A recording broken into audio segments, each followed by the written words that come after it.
I've got 3 disabled dogs, and this is part of my routine when I arrive at the Secure Dog Field, the Dogs Country Club in Lee.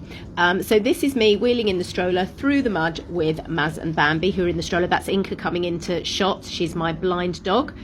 And it's a bit wet, and neither of the boys like the wet weather, and it is obviously quite muddy, so I lift them out the stroller, starting off with Maz, my 2-legged dog from Afghanistan. He really hates the rain, and it's a bit of a struggle sometimes to make sure he keeps moving, but it's really important that I do that for his mobility.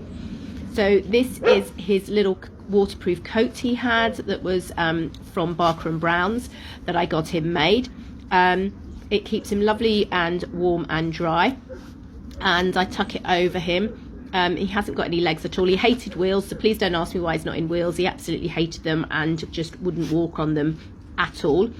I then go and get Bambi. Bambi used to use wheels in the field, but the field's quite rutted and lots of grass and mud, and it became quite difficult to manage. Now Maz has just fallen over because he's actually been trying to have a poo, and he's struggling to poo in the way he normally used to, just because of old age, where he used to literally lift his bum right off the floor.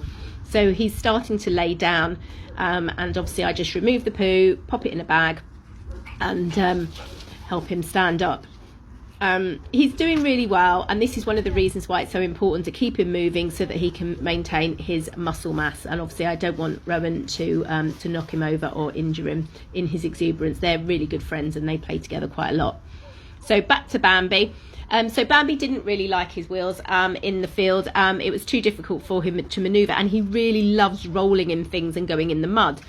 So when it's weather like this, I use a drag bag, which is from Walking Wheels, and I put it on. It can be a little bit difficult to get him on because he's all wiggly and he's not overly keen on getting it on, but you pop his legs in. So he's a paraplegic from Romania. He was hit by a car when he was a puppy and has a broken back. I then get mogged by Rowan while I'm trying to concentrate on this. So I pop his legs in, and I put the front bit over his neck, and it's velcroed, and then I have got to try and do the zip up of his the little bag, whilst also being mugged by Inca. I guess the tasty treats I have in my treat bag are too much of a lure. So I do up the zip, get it all strapped in place so it doesn't come off him, and then he is able to play, and he scoots around the field, and he can go at quite a speed actually, and it means his legs are protected. I don't worry too much in the summer because the grass is thicker, but there's quite a lot of mud there. I check all the dogs are okay and give them a few treats because obviously they're always mugging me. I've got another dog in my van. This is my dog Evelyn, who is currently on restricted exercise, so I've left her in there last, and I'll do a little bit of walking with her before